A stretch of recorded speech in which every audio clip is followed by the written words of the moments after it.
ಕಾಲ್ತುಳಿತ ದುರಂತದಲ್ಲಿ ಮೃತಪಟ್ಟವರ ಕುಟುಂಬಕ್ಕೆ ಬಿಜೆಪಿ ಶಾಸಕರ 1 ತಿಂಗಳ ಸಂಬಳ ನೀಡಲಾಗುವುದು ಎಂದು ವಿಧಾನಸಭೆ ವಿಪಕ್ಷ ನಾಯಕ ಆರ್ ಅಶೋಕ್ ತಿಳಿಸಿದ್ದಾರೆ.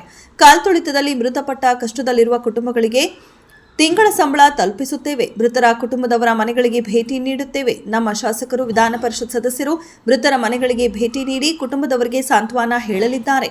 1 ತಿಂಗಳ ಪ್ರವಾಸ ಮಾಡುತ್ತೇವೆ ಎಂದು ತಿಳಿಸಿದ್ದಾರೆ. ಕಾಲ್ತುಳಿತದಲ್ಲಿ 11 ಜನ ಸಾವನ್ನಪ್ಪಿದ್ದಾರೆ. ಇದು ಸರ್ಕಾರಿ ಪ್ರಾಯೋಜಿತ ಕೊಲೆಯಾಗಿದೆ. ನಾವು ಪೊಲೀಸರ ಜೊತೆಗೆ ಇದ್ದೇವೆ ಎಂದು ಅಶೋಕ್ ಹೇಳಿದ್ದಾರೆ. ಅಮಿತಾಬ್ ಬಚ್ಚನ್ ಅವರ ಸಿನಿಮಾಗಳನ್ನು ರೀಮೇಕ್ ಮಾಡಿ ರಾಜ್ಕುಮಾರ್ ಫೇಮಸ್ ಆದ್ರು ಎಂದು ಹೇಳಿದ್ದ ಖ್ಯಾತ ನಿರ್ದೇಶಕ ರಾಮ್ ಗೋಪಾಲ್ ವರ್ಮಾಗೆ ಸ್ಯಾಂಡಲ್ವುಡ್ ನಟ ಗೋಲ್ಡನ್ ಸ್ಟಾರ್ ಗಣೇಶ್ ಭರ್ಜರಿ ತಿರುಗೇಟು ನೀಡಿದ್ದಾರೆ. ನಟ ಗೋಲ್ಡನ್ ಸ್ಟಾರ್ ಗಣೇಶ್ ಪ್ರತಿಕ್ರಿಯೆ ನೀಡಿದ್ದು, ಆರ್ಜಿವಿ ಅವರ ಸ್ಟೇಟ್ಮೆಂಟ್ಗೆ ನಾವು ರಿಯಾಕ್ಷನ್ ಕೊಡೋದೇ ತಪ್ಪು. ಕನ್ನಡ ಅಂದ್ರೆ ಡಾಕ್ಟರ್ ರಾಜ್ಕುಮಾರ್ ಅಂದ್ರೆ ಕನ್ನಡ. ಆಕಾಶ ನೋಡಿ ಉಗಿದ್ರೆ ನಮ್ಮ ಮೇಲೆ ಬೀಳುತ್ತದೆ. ಹಾಗಾಗಿ ಅಣ್ಣವರ ಬಗ್ಗೆ ಮಾತನಾಡಿದ್ರೆ ಆಕಾಶ ನೋಡಿ ಉಗ್ದಂಗೆ ಆರ್ಜಿವಿ ಆಗಿರಲಿ ಅಥವಾ ಯಾರೇ ಆಗಿರಲಿ ಎಂದು ಹೇಳಿದ್ದಾರೆ.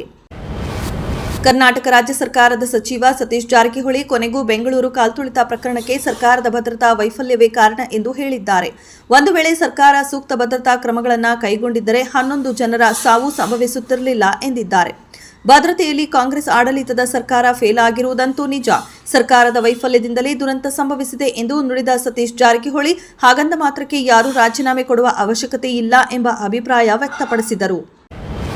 ಕೆಎಸ್ಸಿಎ ಬಳಿ ನಡೆದ ಕಾಲ್ತುಳಿತದಲ್ಲಿ 11 ಮಂದಿ ಮೃತಪಟ್ಟಿರುವುದಕ್ಕೆ ರಾಜ್ಯ ಸರ್ಕಾರವೇ ನೇರ ಹೊಣೆಯಾಗಿದ್ದು, ನೈತಿಕತೆ ಇದ್ದರೆ ಸಿಎಂ ಸಿದ್ದರಾಮಯ್ಯ ಹಾಗೂ ಡಿಸಿಎಂ ಡಿಕೆ ಶಿವಕುಮಾರ್ ರಾಜೀನಾಮೆ ನೀಡಬೇಕೆಂದು ವಿಪಕ್ಷ ನಾಯಕ ಆರ್ ಅಶೋಕ್ ಒತ್ತಾಯಿಸಿದ್ದಾರೆ.